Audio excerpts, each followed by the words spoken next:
All right, I'll go ahead and get us started. Hello, everyone. My name is Cassie, and I work at Food Recovery Network. I am so excited to welcome you to our next webinar as part of our Food Justice Learning Series. This is a series dedicated to folks in our network and the larger movement of food recovery to talk about topics around sustainability, racial equity, and social justice. So really excited to have you all here today with our awesome panel to talk about advancing sustainability in your career. On the screen here, you can see a couple of our housekeeping items that I'll go over briefly. First, this session is recorded, including the chat, but we cannot see or hear you. We'll have an opportunity at the end to go over any questions that you have, which in that case, we can unmute you to ask your question if you wish to do so. And in that case, then we would hear your voice. But if not, then you can just send your questions to the Q&A function. Also, we've seen some folks come in through the chat so far. Thanks so much for introducing yourselves. If you haven't already, please join us there. And then finally, as I mentioned, we'll have the question and answer portion at the very end of this webinar. So ask any questions that you have throughout the webinar, and my colleague Julia will monitor them as they come in, and we'll address those at the end. So with that, I'm very excited to welcome, as I mentioned, our great panelists that we have here today. We're really excited to be joined by three wonderful women that work in the sustainability field. As I mentioned, I'll briefly introduce myself. So again, I'm Cassie and I work as the manager of stakeholder engagement here at Food Recovery Network.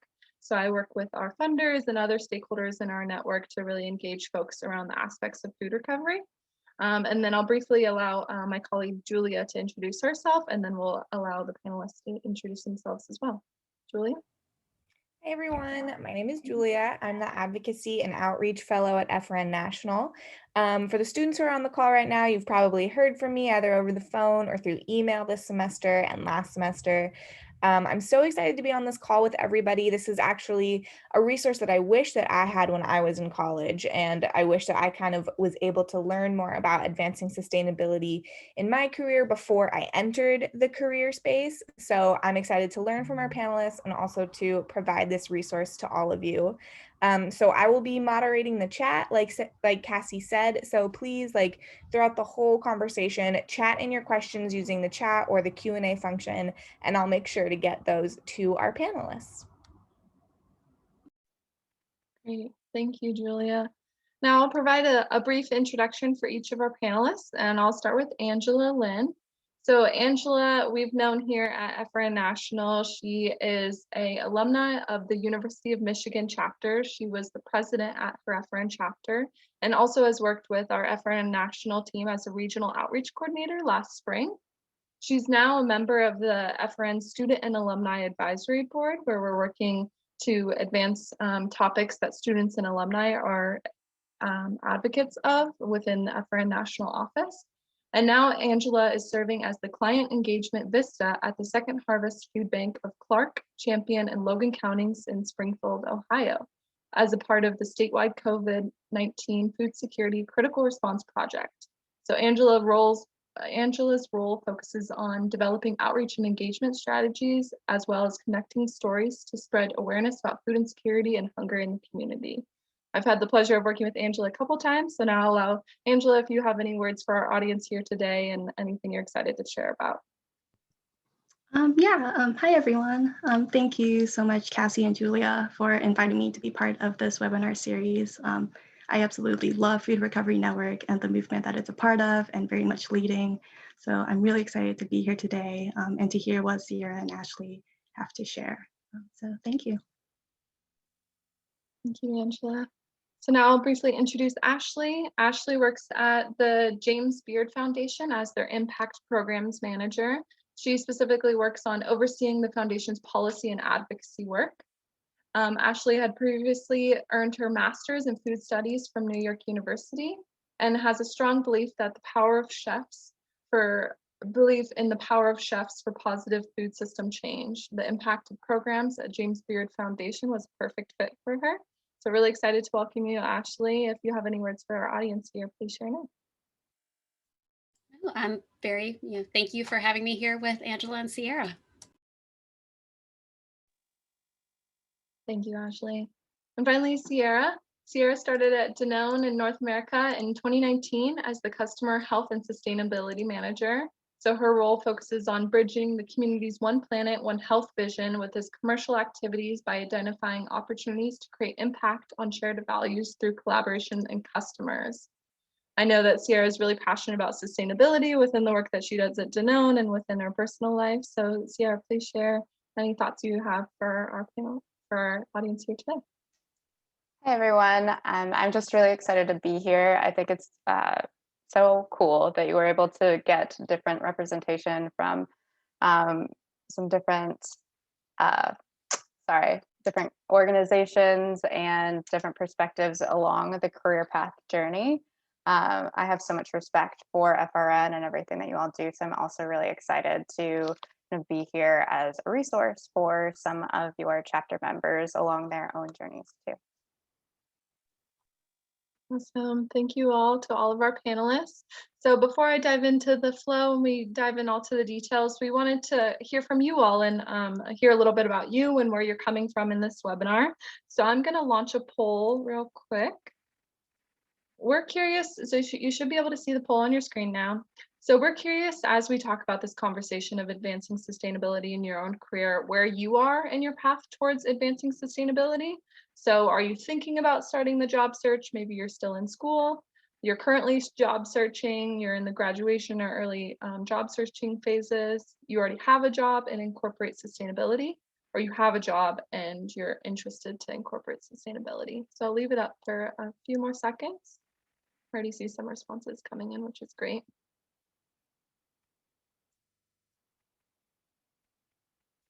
All right, I'm going to go ahead and end the poll and I'm going to share the results with everyone so you all can see on your screen now. So we have a bit of a split. We have some folks, about 35%, thinking about starting the job search. The largest group is currently in the job search, which makes sense that you joined this webinar. And then we have some folks already in the job incorporating sustainability, and then some folks that are interested to do more. Awesome. Well, we'll be sharing about all of that. Really excited to have you all join. So in terms of the flow of the webinar here today, we'll be transitioning from each speaker, which will speak about their path and any tips and advice they have about advancing sustainability as they do in their own career and tips for you all. We'll start off with Sierra and her presentation, then we'll transition to Ashley and finally close out with Angela. And as I mentioned before, and as Julia mentioned, we'll have plenty of times for questions at the end. So please populate your questions in throughout. And so with that, I will move it over to you, Sierra. I'll stop sharing my screen so you can share yours and begin your presentation.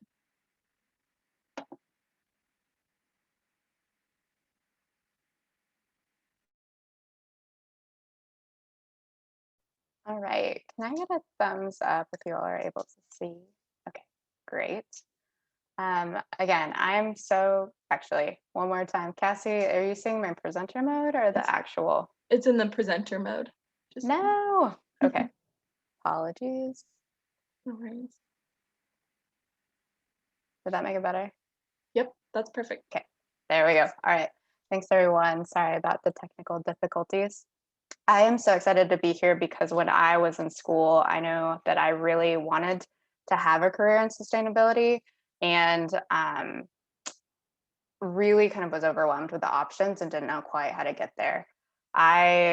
Just in terms of context and background, my early career was really focused with nonprofits, doing community building in the South through the lens of race and equity, and also working with small nonprofits on local sustainable food systems. And from that work, I really was able to get enough experience to know that I wanted to get into business because I thought business had a really big opportunity to create impact at scale. And so I put this slide up. I know the first time I saw a version of this, I thought it was a little bit cheesy, I'll be honest, but I do think it's a really good framing and a really good reminder that, you know, you have these kind of ambitions in your head of what a career in sustainability might look like, how you're going to get there. And then when it comes to actually making it happen, it's a little bit all over the place. And when I talk to my colleagues in the field, everybody has a similar, like, non-linear path that they like to highlight. And I think that that's both A bit challenging when you're trying to take this on as you start to job search, as you decide, what you're finishing your studies on, but it's also this incredible opportunity. The field of sustainability and how you can incorporate it into your career and how you can drive impact is wide open and ever evolving, hence all of the side steps and back steps and forward steps. So I think through what I'll talk about today is just a couple of tips that I picked up along the way to help me focus and move forward. But I really did think that there was a linear, I'm just going to be expired. I have all this passion. I want to make a difference. I have a few ideas. I, have some good connections and I'm going to make it happen. And then really along the way, I did go from the nonprofit world to the corporate world and focused my studies on sustainability, on using business as a force for good, and then really trying to develop some skill sets that I could bring to my professional career to bridge some of the things that I was seeing in the sustainability world. But unlike a lot of my colleagues that did go to business school like I did, I was a little bit of the odd one out. I focused on some things that weren't really well established in the program, even though I went to a fantastic program.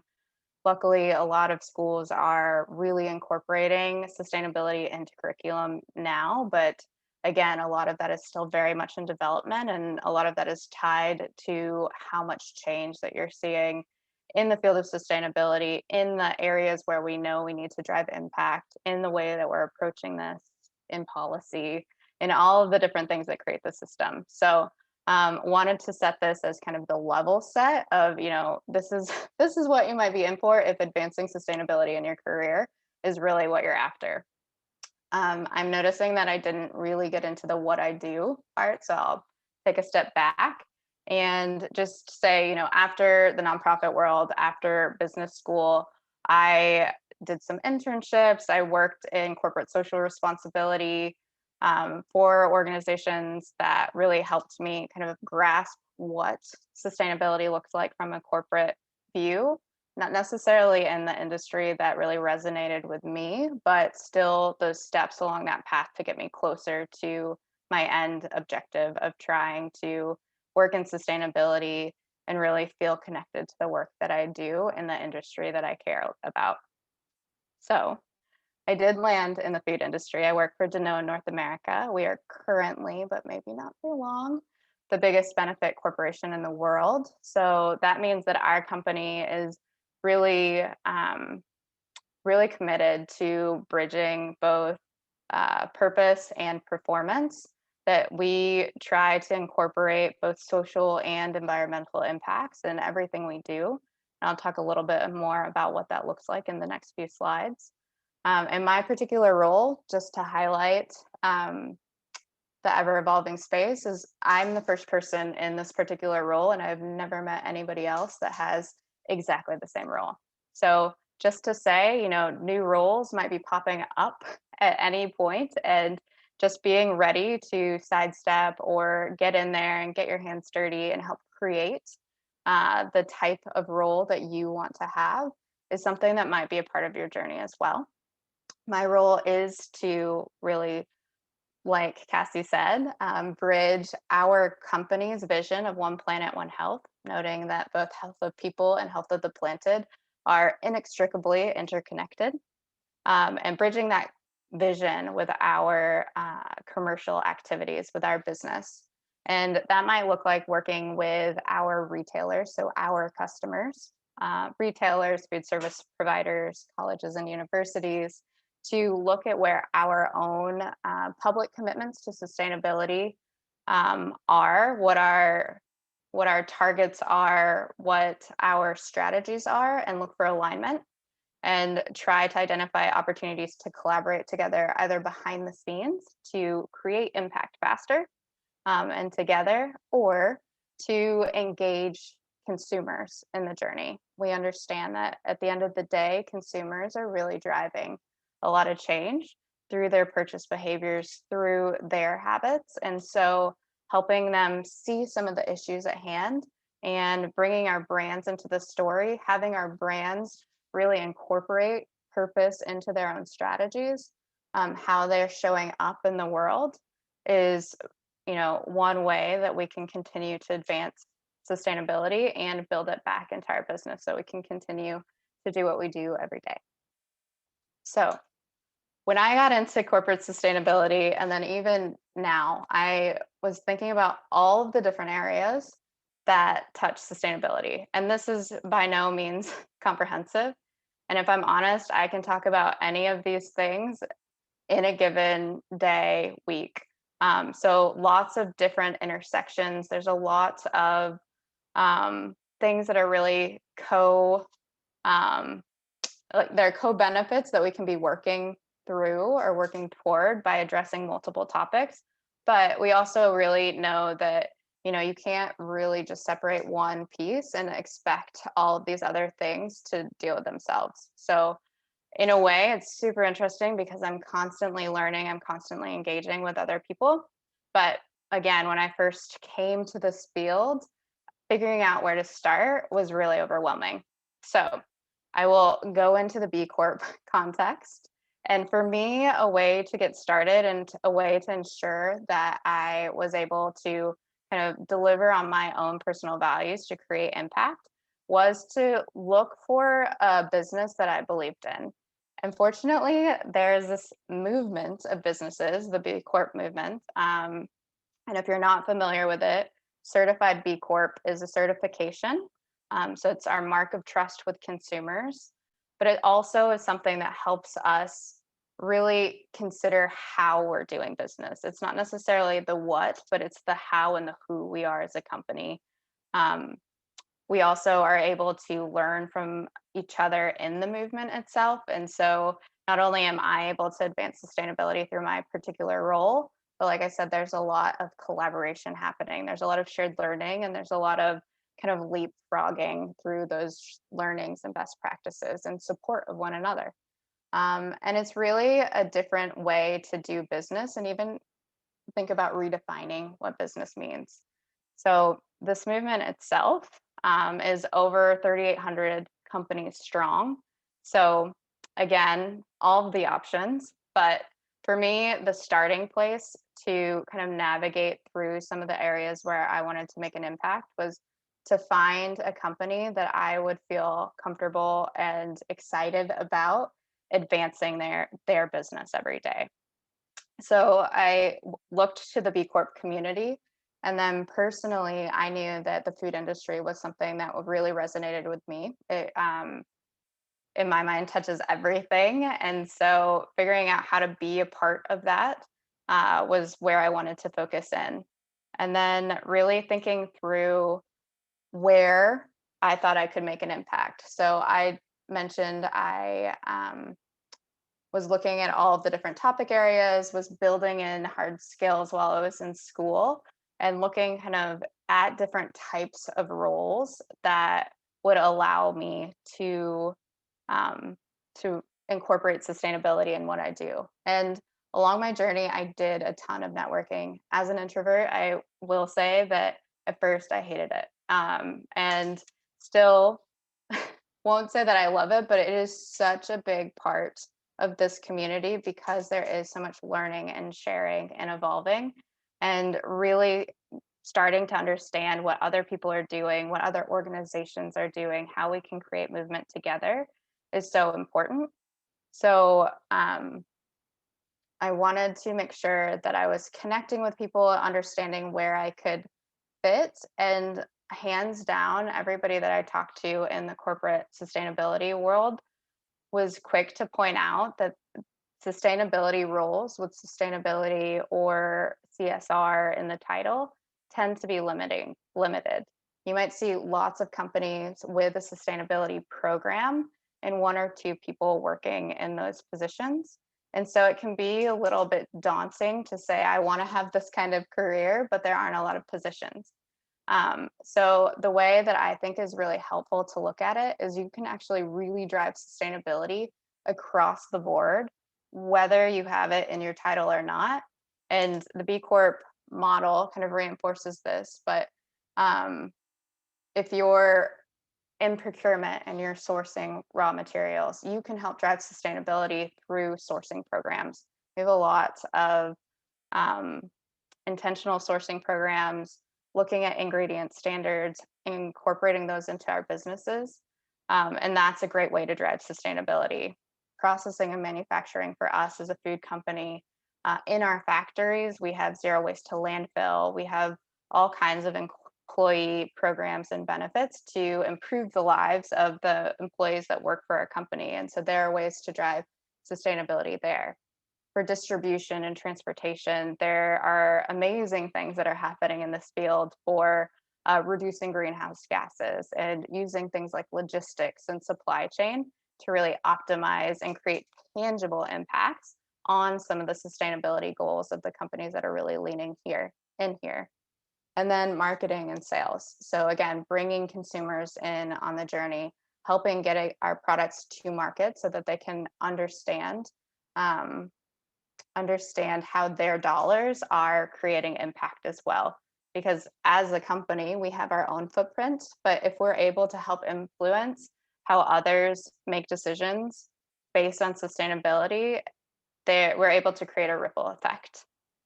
And then, consumer use, making sure that the products that we have not only tell the stories, but give them options. Are our packaging options recyclable? What does that look like? What happens to our food that isn't purchased? Is that donated? Is that brought to community? What does that look like? And so really thinking across the value chain. And B Corp is a really great framework to help companies think about, where is it that they have impact opportunities beyond their obvious ones. But I think that it's also a really great way for people who are looking into sustainability as a career path to think about what points along the entire value chain can you make a difference. So really quick and dirty on kind of focusing in the approach to looking at some of these broader multiple option areas as you're deciding where it is that you want to work and how you want to approach it, and helping you kind of find those focus points. Because at the end of the day, putting energy into being overwhelmed about all the options isn't necessarily helping you drive solutions. So how do you focus in, and how do you take steps to maybe not get you to that straight line in your career path, but how do you get one step closer or a little bit closer to your end goal? So with that, I will give it back to Cassie. Amazing. Thank you, Sierra. Very inspirational. And I definitely resonate with the loop-de-loops in that whole thing as I'm encountering the start of my career, really, and appreciate that, like, next step and next step and next step. And I would also say, like, you kind of figure it out on the way too. And so that's what makes all the loop-de-loops is like, oh, I like that. I don't like that. So I really appreciate that. Thank you, Sierra. Great. Well, yeah, if you have any questions for your Sierra, please drop them in our Q&A or in the chat. Also, when Sierra was talking, I included a specific resource that I know of, bework.com. It's a giant job board for all of the benefit corporations and offerings and availabilities that they have. So check that out if you'd like to check out more about B Corps. So now I will go ahead and turn it over to Ashley, who again works at the James Beard Foundation. Ashley will be able to share what they're working on and how they're advancing sustainability within their policy work, and also how chefs down at the ground level are working to advance sustainability across the country. So Ashley, I'll now turn it over to you. Sure. Thank you so much, Cassie. And thank you, Sarah, for that great presentation. So just bear with me a minute while I share my screen here. All right. So as Cassie mentioned, my name is Ashley Kosiak, and I'm Impact Program Manager at the James Beard Foundation. I did a similar loop-de-loop. I actually graduated with a degree in political science and then went into museums. And I worked in museums for several years before going to NYU to get a master's degree in food studies. And I've been at the James Beard Foundation in one facet or another for several years now. So I didn't land in sustainability automatically. And in fact, things like sustainability, which fall within our impact programs, are relatively new to the James Beard Foundation itself. So this is a great quote from James Beard. If we really believe in food, we must do something about it, for our voices should be raised above the rest. I'm going to talk briefly about who the James Beard Foundation is. So James Beard is considered by many to be the father of kind of American culinary cuisine. In terms of, he's had one of the first TV shows, one of the first culinary TV shows, had one of a very early cooking school in New York City, and really kind of helped lead the way in terms of kind of I don't want to even call it the celebrity chef, but just for the notoriety of chefs and kind of lifting up American voices through cookbooks, TV programs, etc. So he passed away in the 1980s, and the James Beard Foundation was formed after his death. And it started as a scholarship organization, and we still do give out scholarships. But it became a place for chefs to showcase their work in the form of cooking at the Beard House, the James Beard Award, celebrate culinary excellence. And that's wonderful. That's wonderful. But about 10 years ago, we started our impact programs because we realized there needs to be more than that. And so our impact programs really focus on policy and advocacy and food system change, believing that chefs and culinary professionals are a key part of that food system change. And I'm going to go into why a little bit, why we believe that. So chefs, and let me be clear about the chefs that I generally work with. So the vast majority of the chef and business owners in our network are small businesses. Most of them employ fewer than 50 employees. Most of them have just one restaurant. So they might own, 2 to 3 in an area, but by and large, our constituent base is, individual entrepreneurs who might own a restaurant or two. We don't really have much interaction with the large chain restaurants. So like I said, mostly small business owners who are really pivotal in their communities. And with that comes a lot of responsibility. So, and a lot of power as well. So they have sort of, the power in the table, which is, what are you sourcing? What are you preparing? How are you marketing it? They have the power within their community in terms of, who are you partnering with? People are eating at your restaurant. You have access to those people, often asked to cook at fundraisers. And finally, there's the power of policy, which most people don't realize that they have. Honestly, up until this year, unless it was a chef who had gone through one of our policy and advocacy programs, they didn't necessarily reach out to their city council member or their, state representative or even their senator, their member of Congress. It's just not something that they realized was within their power, even though oftentimes these people were dining in their restaurants on a regular basis. There are high expectations about food in the US. By and large, people want healthier, more affordable food options and access to nutritional information. People want to have access to these things without being penalized for personal choices. So those have not been as successful, but there are generally high expectations about food in the country, and that applies to federal policy. At the same time, there's a big appetite for food culture. I mean, we've all seen kind of the rise of Food Network, the rise of the celebrity chef. There are so many food shows on Netflix, on all these other, different channels. Sorry if you heard a crash. I have a cat and he just knocked some stuff over, but that's okay. All the food documentaries that are out there. People love to watch cooking stuff. It's on Instagram, it's everywhere. So it's definitely within the culture, both in the US and globally. So we have that cultural piece there. It's also a trusted industry. When you look at polling, actually chefs in particular, chefs and farmers, those two. So go, chef or farming, if you want to be a policy advocate, are two of the most trusted groups when it comes to food system change and food policy. I always like sharing this stat because I think it's really important to show how integral these restaurants, these businesses are to their communities. 94% of restaurants are participating in community-based charities. They're vital to communities. They are often, cooking at fundraisers, and more, they're actually advocating for change that benefits their communities. And I'll go into that a little bit more in my presentation, but they're really huge change agents. And it's a big industry. The food industry is an $899 billion industry, and nearly 50% of every food dollar spent in the industry is restaurant related. I don't know how COVID has impacted that statistic, to be honest with you.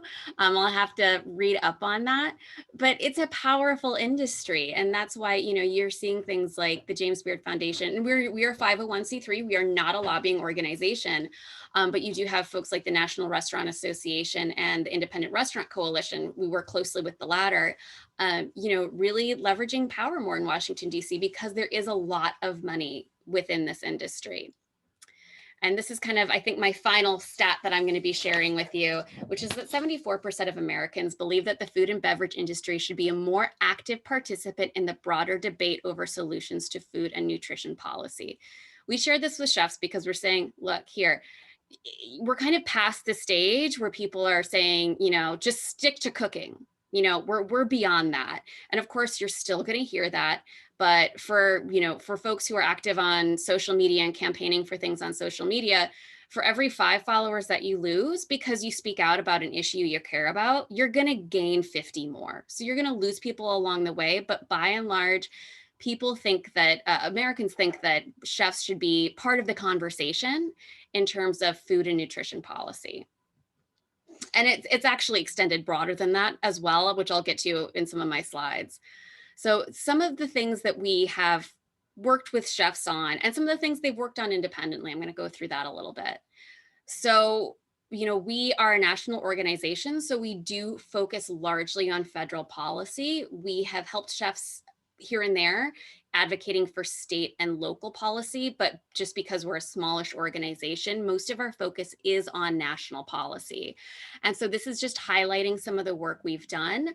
Most of these photos are around advocacy days that we did in Washington, D.C., working with fellow nonprofit organizations like Environmental Working Group and ReFed, around food waste in particular, to bring chefs who have been trained in advocacy. So they've been trained in how to get their message across to their policymaker, to the staffer, for this sustainable policy change. And they're also working at home. So this is where I mentioned that it's moving beyond food. It probably maybe wasn't beyond food 10 years ago, but it's certainly moving beyond food now. Chefs who, chefs in North Carolina, when there was the trans bathroom ban, getting really invested in that conversation, saying, no, we want, this ban is inappropriate. It's really important for our trans customers to feel safe in our restaurants. So taking more of a stand on those issues. And for example, another example that I've listed here is immigration. That's a huge one for the chef and culinary community. And you're seeing more and more chefs take a stance on immigration policy. So I'm going to highlight some of the work that we've done specifically at the James Beard Foundation. So I mentioned the first one is food waste. Our goal is to, with other organizations, reduce food waste by 30%. And some of the things we've done, like I mentioned, are we work with ReFed and EWG on lobby days in Washington, D.C. Policy change is our biggest thing, but restaurants are a huge place where food can get wasted, and working with chefs individually on how they can reduce food waste within their kitchens. And if it's something that we don't have expertise on in-house, connecting them with the resources and the organizations that are able to help them make change within their business and within their community. So if you don't want to be a chef or a farmer, that's cool. There are plenty of organizations like JBF that are working directly with chefs and restaurants in making their businesses better, making their communities better, and really helping them develop those skills, whether it is advocacy in DC or in improving their business models. Sustainable seafood is another one. So Magnus and Stevens was a big bill that we worked on with chefs and with Ocean Conservancy. And so there was a lot of movement on that. We also launched a Smart Catch program, which helps chefs and restaurants make better seafood purchasing choices. So we would go through and work with them and look at what they were purchasing. You have to have a base level to know what you're doing, and then helping them transition from red listed items. So if Seafood Watch, red listed are things that you don't necessarily want to be buying, and transitioning those to green and yellow listed items that work within their budget, work within their menu design, and really kind of helping them make more sustainable choices. Because like consumers, chefs want to make more sustainable choices. They just don't know how to do it. So it's working with them on that. And like I said, we partner with all sorts of organizations in this work. And what happens at the chef, it's great because, you know, a chef puts in a trash fish or whatever you want to call it on their menu, and all of a sudden it might become more popular in their area. So that sort of messaging moves through the chefs to the consumers. And then something that we've seen more recently is regenerative farming. So Zero Foodprint is a really fantastic organization that recently won our Humanitarian of the Year award. And their goal is to remove 500 billion metric tons of carbon from the atmosphere by 2100. And they have removed over 2 million gallons of gas emissions so far. What they do is basically they partner with restaurants to determine what that restaurant's carbon emissions are. And then they do an assessment, because you got to know what your base level is. And then they invest in regenerative farming. And they have regenerative farms across the country that they're investing in. And it's also a priority for them to invest not in farms that are doing these really great regenerative practices, but are also, you know, supporting farmers of color and, you know, other farmers who have been otherwise often overlooked when it comes to some of these, especially USDA policies, but some policies in general. So, and finally, some of our work has revolved around the Farm Bill and SNAP. So food access is really important to a lot of chefs. We were really excited because I think it was either today or yesterday, the restrictions around able-bodied working adults for SNAPs have been waived. That's something that we worked really hard, as you can kind of see from some of these tweets here. You know, we worked with organizations like FRAC, the Free Food Research Action Center, on campaigns, mostly online recently, but also lobby days as well, around either increasing SNAP, because there was that big push to increase SNAP to 15%, or removing restrictions around SNAP. So chefs have been really key advocates across a whole diversity of food system issues. I just have a few slides left that I'm going to go through. So this just kind of, again, highlights some of the work that we've done, you know, organic programs, food waste. These are both very close to, you know, folks' heart, and they're all in the Farm Bill, which is a massive piece of legislation that, you know, it's coming up again in 2023. If you have like 3 months to kill, go ahead and read it. But there'll be really good summaries, but it's a really important piece of legislation, and communicating that, because I think people don't always realize that it's not just a farm bill, it's a food bill, and policy matters. And the things that happen in this bill matter. SNAP is in it. You know, organic programs are in it. All these really important things are in it. So it's worth paying attention to. A lot of chefs work, you know, they work directly with farmers, they're buying from farmers. And so, you know, they're advocating for farmers. It's really important. So, you know, we did some work with the Coalition of Immokalee Workers down in Florida around, you know, the tomato prices. And that's one of the few instances where we did do state-specific work because they are growing down in Florida. But it was really important for farmers to support, or for chefs to support the Immokalee workers to make sure that those workers were getting, you know, that extra penny for the tomatoes. They also are involved with labor. Now, this is definitely something that came up recently with the American Rescue Plan, but a lot of chefs support the fight for 15. Not all, but a lot of them do. And this is a great picture of Howard Hanna, who's a chef in Kansas City, supporting when it was first released.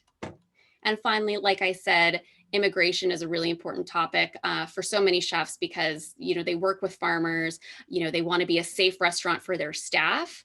And so it's really important for them to make sure that, you know, the people that they know and love are protected. And so a lot of them are very happy to see the movements that are happening with the new administration.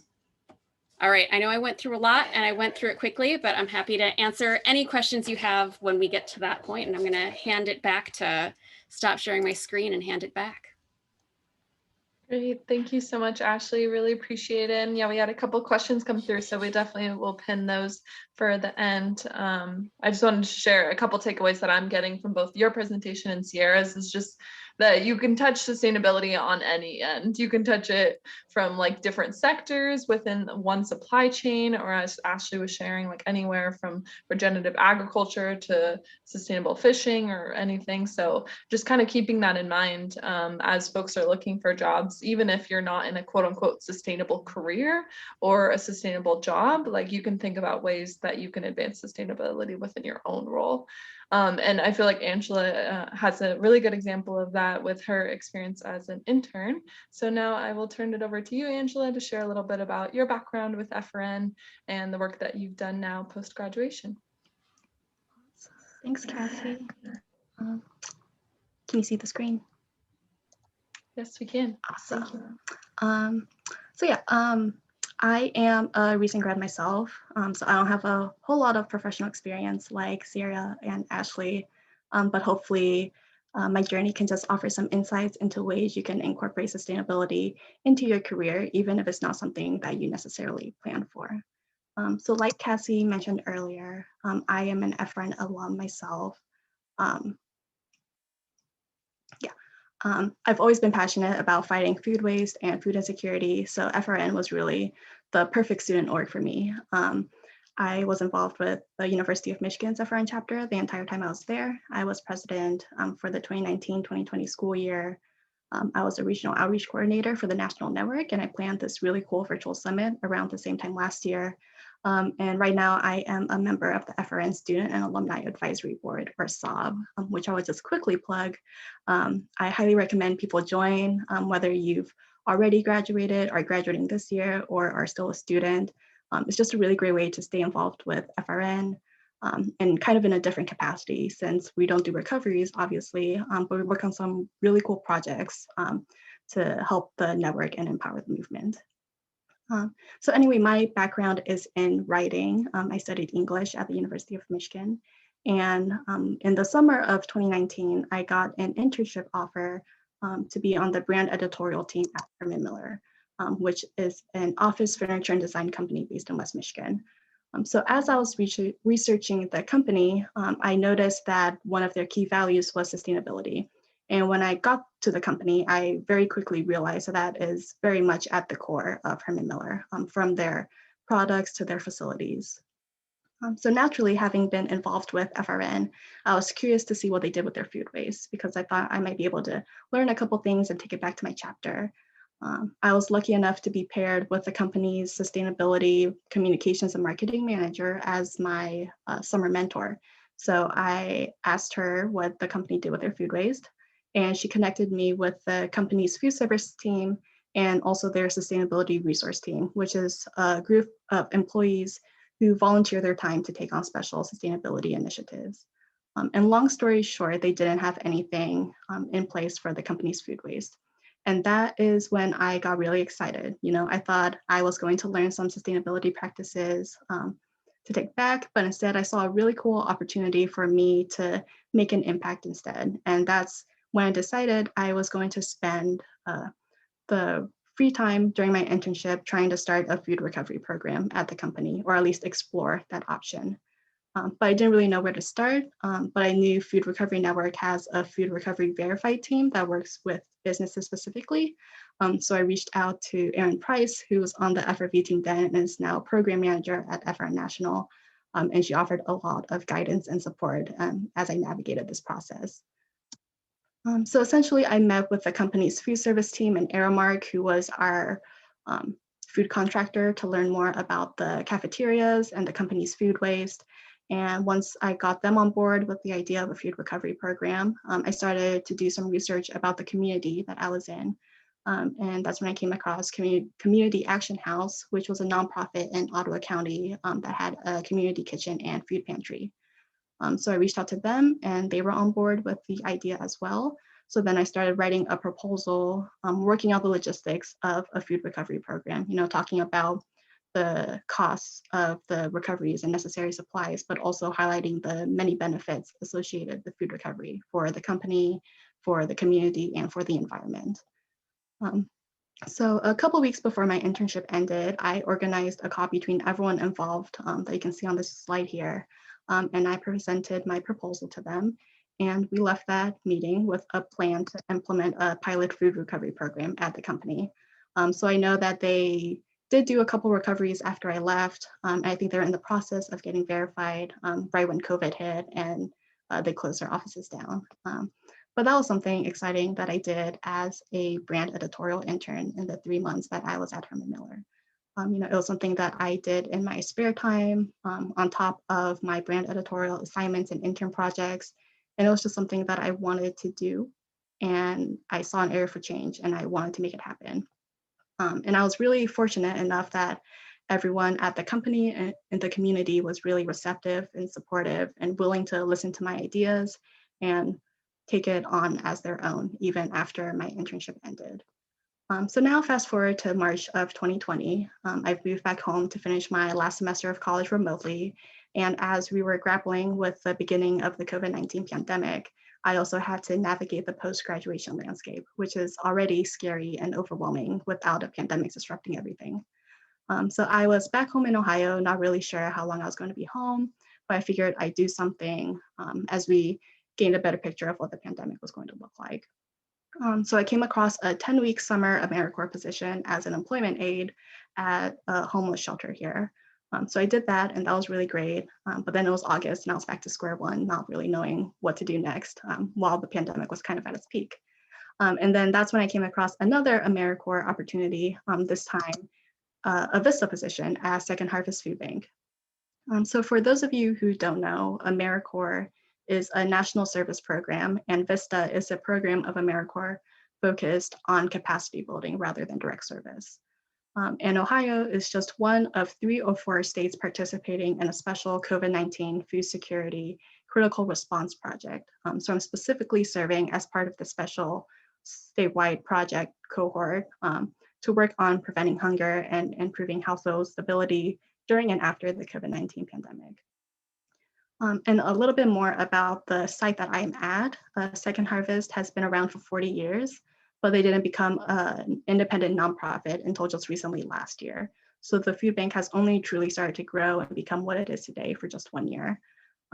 They announced their independent status in January 2020, and then just 3 months into that new status, you throw in a global pandemic and rising unemployment and food insecurity rates in our communities. And the fact that food banks are more important and necessary now more than ever. So Second Harvest has really had to rise to the challenge.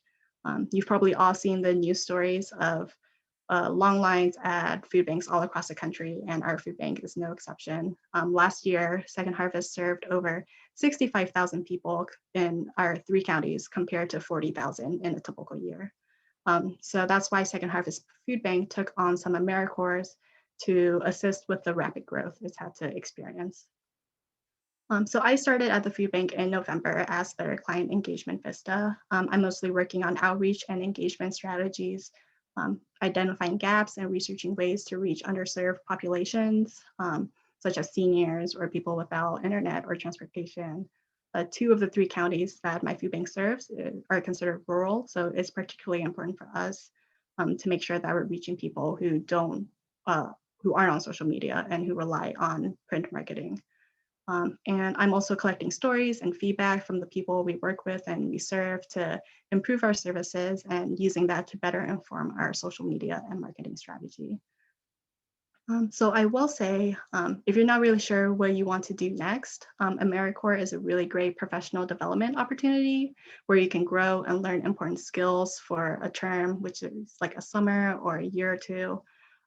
And while you serve your community and you're helping nonprofits who are making a real impact. So for me personally, I get to combine my passion for fighting food insecurity with my writing and communication skills that I use in our marketing and outreach efforts. And I was really excited to start working at the food bank, especially since all of my interactions with food banks have been through a food recovery lens via FRN. When I was at Michigan, we would recover food from our dining halls and bring it to our local food bank. And we would have 1 or 2 on-site volunteering days at the food bank throughout the semester, but that was about it. So I started this role with this curiosity and this excitement to kind of see the other side of food recovery and food access and hunger relief. So I think my experience with FRN really primed me to approach this position with that perspective on bridging the gap between food waste and food insecurity alongside this passion for advocacy. And since then, I've definitely learned a lot about the role food banks play in our communities and our food system, and just how important they are in providing food and nutritional assistance, especially during this pandemic. So I'm going to wrap up with these 2 pieces of advice that I can offer that I've learned from my experiences. The first is to ask questions and be curious. Going back to my Herman Miller story, even if you aren't at a company or a nonprofit dedicated to sustainability, and even if you aren't in a sustainability related role, ask questions about what they do with their food waste or their energy consumption or water conservation, whatever aspect of sustainability that you're really passionate about. I encourage you to ask around and find people who can give you the answers that you're looking for, or find people that you can work with to find and solve that problem. I was really lucky when I was at Herman Miller that I was connected to so many resources, and then everyone was really supportive. Like I said, I was just an intern at the company for 3 months, but I was able to connect to the company's food service team, and I did research about the community that I was in. So I think if you have the drive and the passion and you're able to find the support, you can make a difference. You don't have to be in the sustainability field or a chef directly working with food to do that. You can be an engineer or an IT tech or in digital marketing or just a writing intern.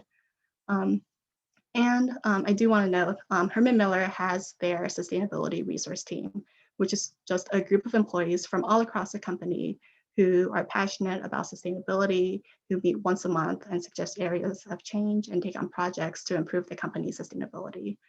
So I know one project they did was they implemented water filling stations throughout their buildings because they didn't have that. And they gave every employee a Herman Miller water bottle to eliminate single-use plastics. So that was a really big initiative that they took on.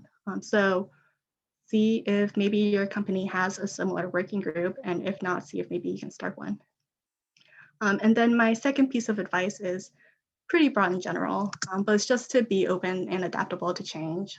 I think what this past year with the pandemic has shown is that normalcy isn't something to be taken for granted, and being able to adapt is really important, but it can also be really hard to adapt. So I do want to note that so many individuals and families experienced food insecurity for the first time this past year. And I am really grateful and recognize my privilege and that I didn't have to experience that because I was able to move back home with my parents who were able to keep working from home. But so many people didn't have that same safety net. So I recognize that is why I was able to be open to new opportunities such as this during a pandemic. But that's also why I'm humbled to be serving in this capacity and to help those who may be struggling.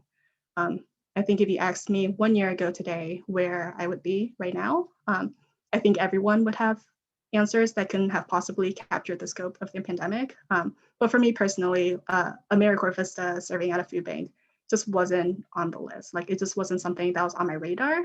But given the circumstances and my passion, it was a perfect opportunity at the perfect time. And looking back now, it just all makes sense.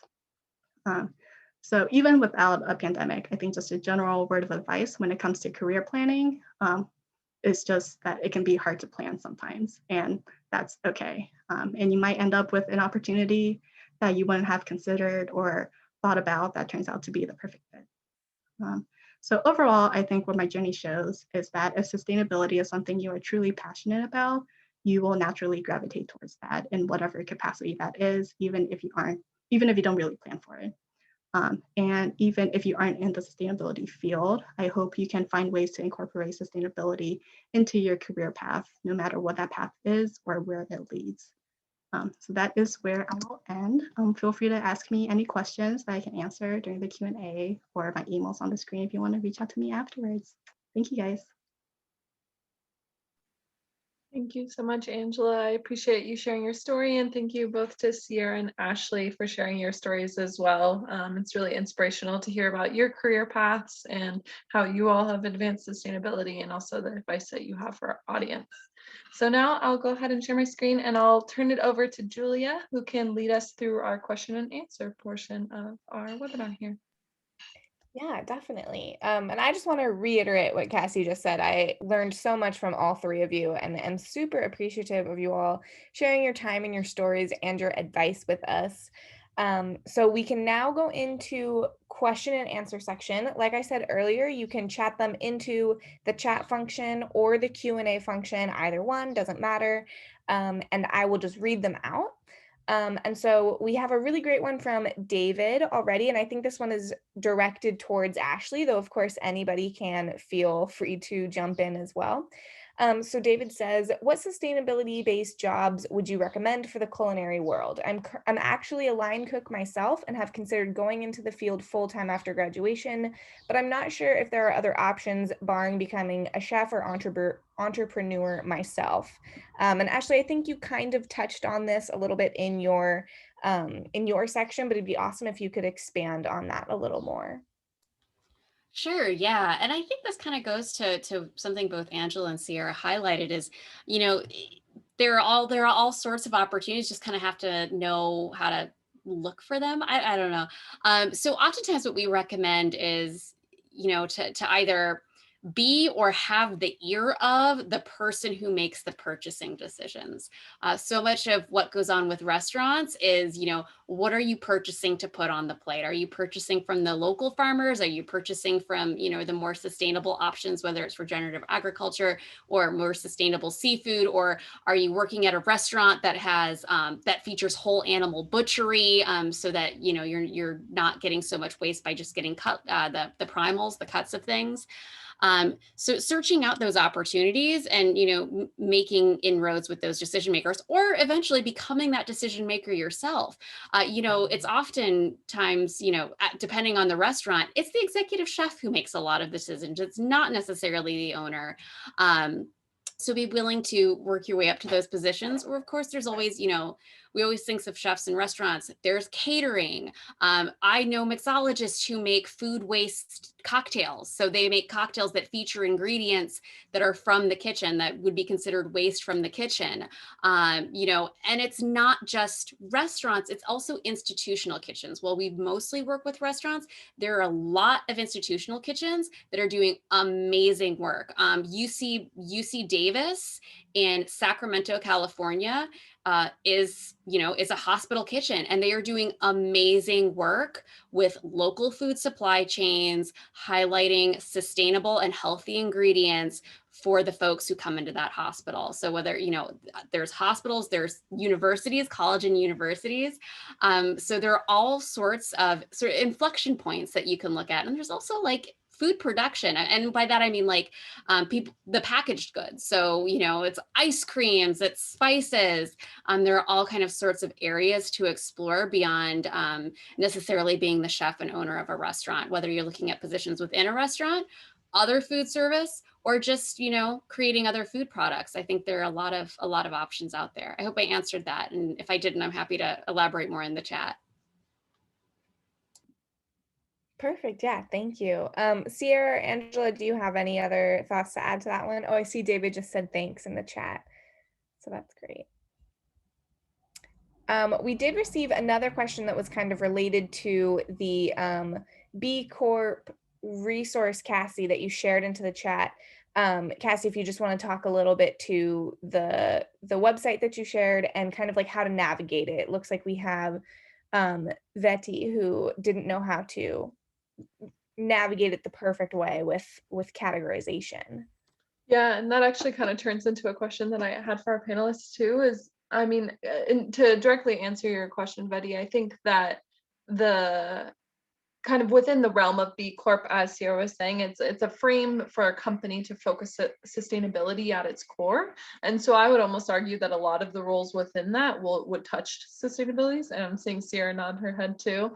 But that kind of turns into a question that I have for our panelists is, for the folks that are specifically seeking jobs right now in the job searching process. I know for mine, it was difficult because I wasn't sure what those keywords were.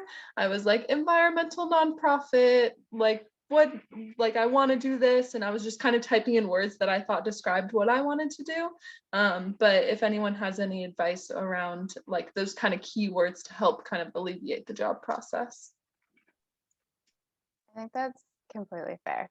I used B-Work when I was searching for jobs in school. I also used a tool called Good Food Jobs.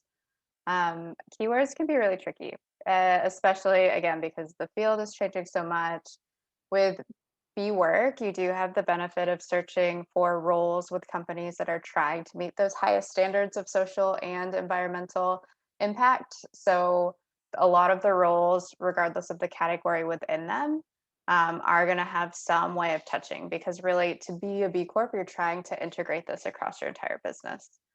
I would say, again, to kind of the point about focusing at the beginning, and I don't know how well I like clarified this, but with as many options that are out there, I think getting really clear on what it is that matters to you and matters, or what kind of skills that you can um, provide value to the company with. So yes, choosing the type of company or organization that aligns with the topics that you're interested in, but you can do sustainability through admin. Like, I've worked with some of our event planners that are able to bring in organizations to help with food waste, or help make the case to those who are purchasing party favors to change that, and do a different kind of like community program, or offer reusable bottles. So I think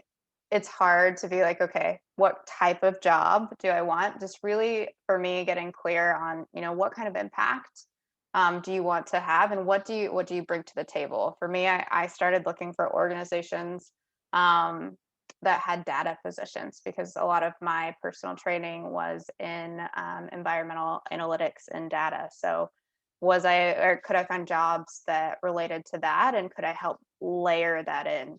My particular role that I'm currently in now, and honestly, I would have never dreamt of this, but my role is a sales role to begin with, and it's now on our corporate sustainability team, and is very much more strategic than just storytelling. But again, with the evolution of the field, like, what can you bring to the table? Are you a great storyteller? Can you simplify technical things? Are you an engineer? I would never dream of being a sustainable packaging engineer, but there are so many roles there. Procurement's a great space to make the difference. Logistics. So I don't know that I'm giving you like the answer of like, use these keywords, but just getting really clear with yourself on like, what keywords do you want to show up as? And then also, if you have a chance to network and you talk to people that are doing jobs that interest you, ask them about how they describe the work that they do, and the words that they would use to like recruit people to the work that they do. I hope that helps. That's great. Thank you, Sierra. Ashley or Angela, do you have anything to add to that? Yeah, I would second everything Sierra said, and then add on. I'm sure this is advice that everyone has gotten, but like, reach out to people who like go on LinkedIn, go on those places, find people who have jobs that you think look interesting. We're all in this virtual world now. Like, reach out for an informational interview. Like, I'm in front of my computer all the time. I'm sure other people aren't, but like, it's a great opportunity to chat with others, and figure out how they got to where they're going. And again, like, I come from mostly almost entirely in a nonprofit space, but find the nonprofits who are doing the work that you want to do. Or if you want to get into politics, I don't necessarily recommend it, but like, if that's your bag, find the state representative, the national senator, the city council member, get involved that way, who's doing the work that you're interested in. Because you can do, no one goes to city council meetings. People don't know how much power there is there for those who show up.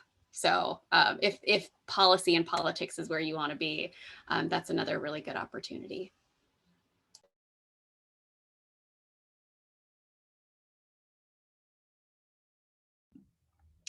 Awesome. Do we have any other questions from the audience? I think we probably have time for one more question if somebody wants to chat it into the box or the Q&A box.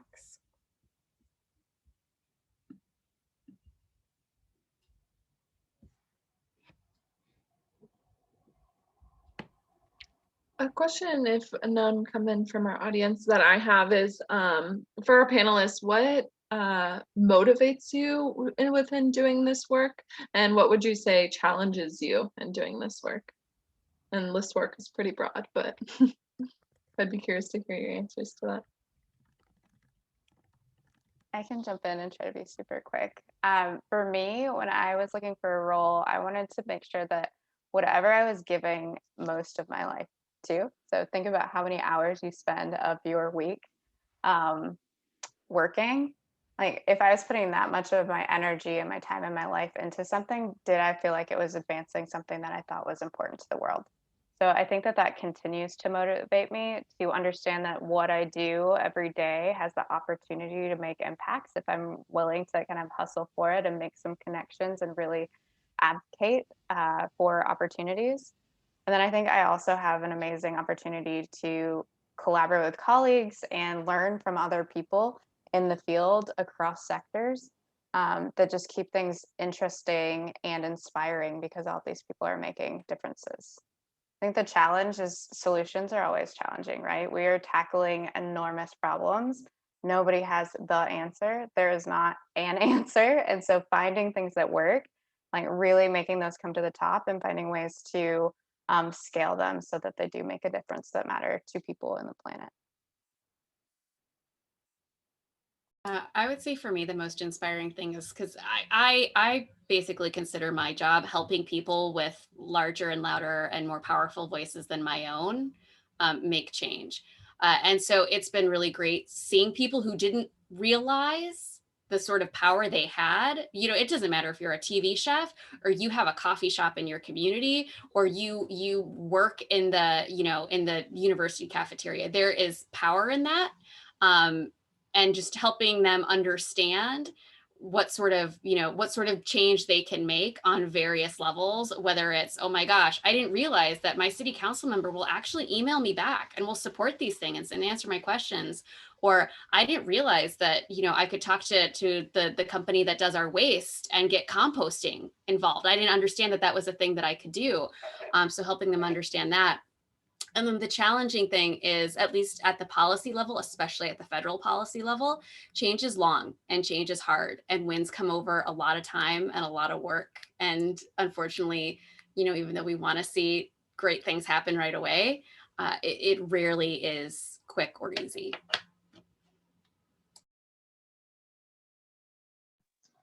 And I will just quickly add, for me personally, you know, I was an English major, so I'm fascinated by the power of language and rhetoric.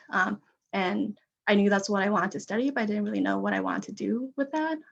So I think within the past couple of years, through my time with FRN and now as a Vista, kind of doing this kind of role, like I'm starting to get a better picture for myself of what I want to do with the power of storytelling and rhetoric. And it is to kind of advance sustainability and to help the community and the environment. So I'm still very much trying to figure that out for myself. But I think just going to work every day virtually and knowing that I'm helping people in my community get the food that they need. And then once this is over, trying to find similar work to do is kind of what just gets me really excited, and I hope that I can make the impact that I seek to have.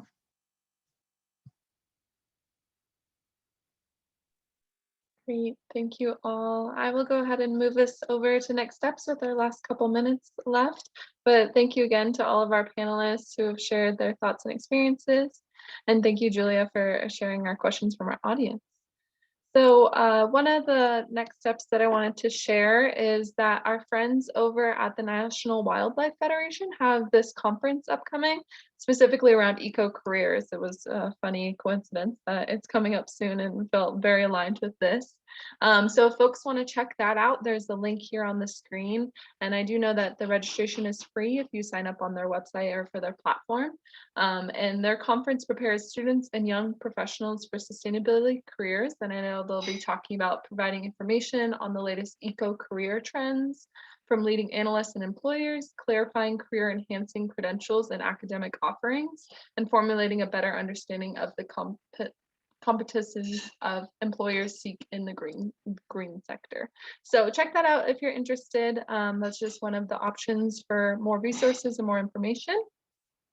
Another resource that we have at FRN is we recently launched a blog series hosted by our Student Alumni Advisory Board that Angela mentioned she's a part of, and we're dubbing it the College to Career blog series. And you can check that out to learn a little bit more of other alumni and students within our network. Their story is about how they're navigating the job process during COVID, how they're adding FRN to their resume, and just a little bit more about their series. So check that out on your website if you're interested.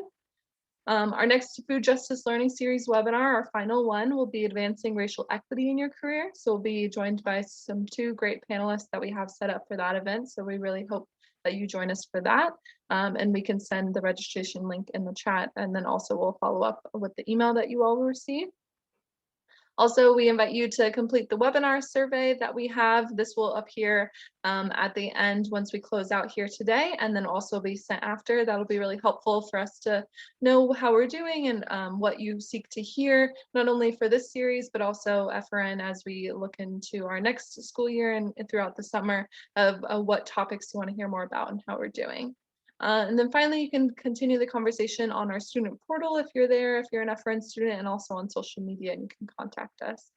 Again, thank you all to our panelists. Really appreciate your time and your effort. Thank you so much to our attendees. It was great to have you all, and we will see you next time.